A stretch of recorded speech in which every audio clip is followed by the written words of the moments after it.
ગઈકાલે એપ્રોક્સિમેટલી સાંજે 6:00 લઈ અને 6:30 સમયગાળામાં છે ને કાલાવાડ રોડ પર ક્રિસ્ટલ મોલ છે. ક્રિસ્ટલ મોલના આયોજકે ઓર્ગેનાઇઝરે લાલો મૂવીના એક્ટર, ડાયરેક્ટર, પ્રોડ્યુસર અને સ્ટાર કાસ્ટને બોલાવી અને પ્રમોશન માટે એક આયોજન કરેલું.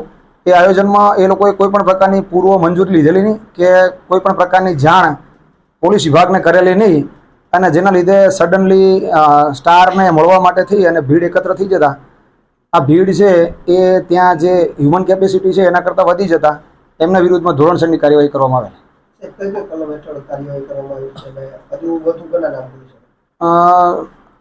ખાસ કરીને જે ક્રિસ્ટલ મોલના આયોજક છે, જે ક્રિસ્ટલ મોલમાં આયોજન કરનાર સમીરભાઈ રામજીભાઈ વિસાણી વિરુદ્ધમાં ભારતીય ન્યાય સંહિતાની કલમ 223 મુજબ મહેરબાન કમિશનર સાહેબના જાહેરનામા ભંગની કાર્યવાહી કરવામાં આવેલી છે.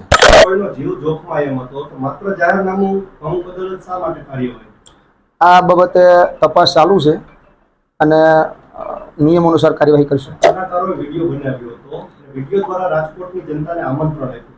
તો પહેલેથી તકેદારીના ભાગરૂપે કંઈ પણ મંજૂરી તો નહોતી લીધી, પરંતુ પ્રાઇવેટ સિક્યુરિટીની પણ એટલી વ્યવસ્થા નહોતી.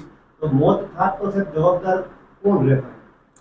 ભાઈ, આ બાબતે તપાસ ચાલુ છે અને આ લોકો કલાકારોને પણ જરૂર લાગશે તો એમની વિશેષ પૂછપરછ કરીને એમના નિવેદનો મેળવીશું. આ મુદ્દે સ્થળ તપાસ આપવાની છે. બાળકીને બચાવવામાં આવી, બીજા બાળકોને પણ હેરાન પરેશાન.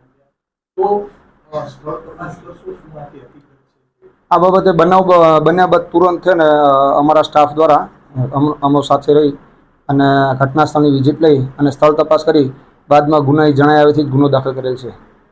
બીજાને શું અપીલ કરશો, કારણ કે ગંભીર દુર્ઘટના ટળી છે?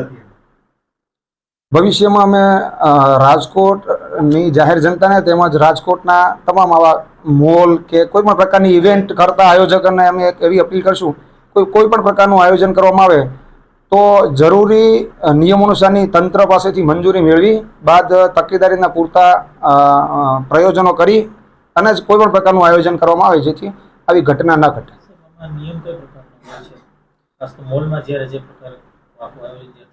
કોઈ પણ પ્રિમાઇસીસમાંના ઇન્ટરનલ હ્યુમન કેપેસિટી હોય એના કરતાં ઓછી વ્યક્તિઓને ભેગી કરવાની હોય છે ત્યારે કોઈ ઇસ્યુ નથી, પણ જ્યારે એની કેપેસિટી કરતાં વધારે લોકોને તમારે ભેગા કરવાના હોય તો ત્યારે તમારે પૂર્વ મંજૂરી મેળવી આવશ્યક છે. અંદાજિત 2000 લોકોની ભીડ હોય છે.